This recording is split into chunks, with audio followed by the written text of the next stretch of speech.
తీసుకోకుండానే నేను వేసుకుంటున్నాను. ఎప్పుడైనా నేను అలాగే వేసుకుంటాను. ఇందులో కొద్దిగా అయితే జీలకర్ర వేసేసుకుంటున్నాను. తగినంత జీలకర్ర వేసుకోవాలి, టేస్ట్ అయితే బాగుంటుంది.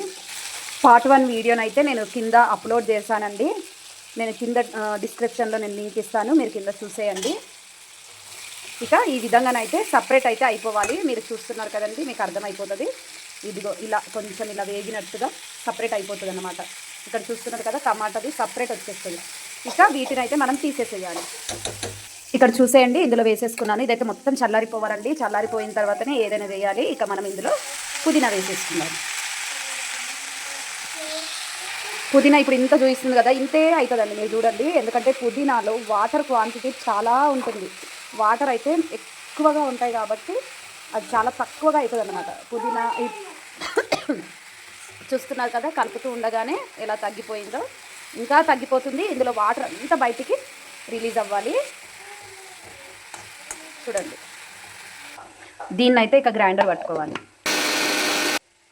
చూడండి, ఎందుకు అంటే ముందుగా ఇందులో వేసేసుకోవచ్చు, బట్ ఇది మంచిగా మిక్స్ అవ్వదు అనమాట. అందుకే ఫస్ట్ కొంచెం ఇలా మిక్స్ చేసుకున్న తర్వాత ఇది కూడా మిక్సీ పట్టుకున్న తర్వాత నెక్స్ట్ ఇది వేసుకుంటే బాగుంటుంది అనమాట. ఇప్పుడే నేను ఇందులో కొద్దిగా తగినంత సాల్ట్ అయితే వేసుకుంటున్నాను. అలాగే ఇందులో కూడా లైట్గా సాల్ట్ వేసుకుంటున్నాను అనమాట.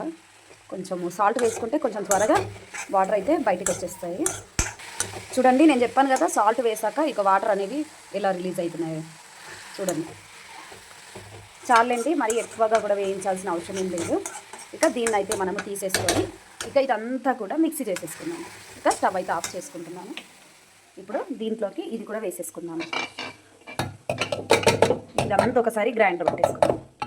ఇప్పుడు ఇందులోనే ఇక నానబెట్టుకున్న చింతపండు కూడా వేసేసుకున్నాను. ఈ వాటర్ పారబోయొద్దండి, వాటర్ కూడా ఇందులోనే వేసేసుకోవాలి. ఇక దీన్ని కూడా ముందు వేసేసుకుందాం. చూసారు కదా, ఇక ఇందులో వేసేసుకున్నాను. ఇదైతే చల్లారిన తర్వాత ఇక గ్రైండర్ అయితే పట్టేసుకోవాలి. గ్రైండర్ అయితే పట్టేశాను. చూడండి ఎంత చక్కగా అయిందో. పుదీనా చట్నీ చాలా అంటే చాలా సూపర్ టేస్ట్గా ఉంటుందండి.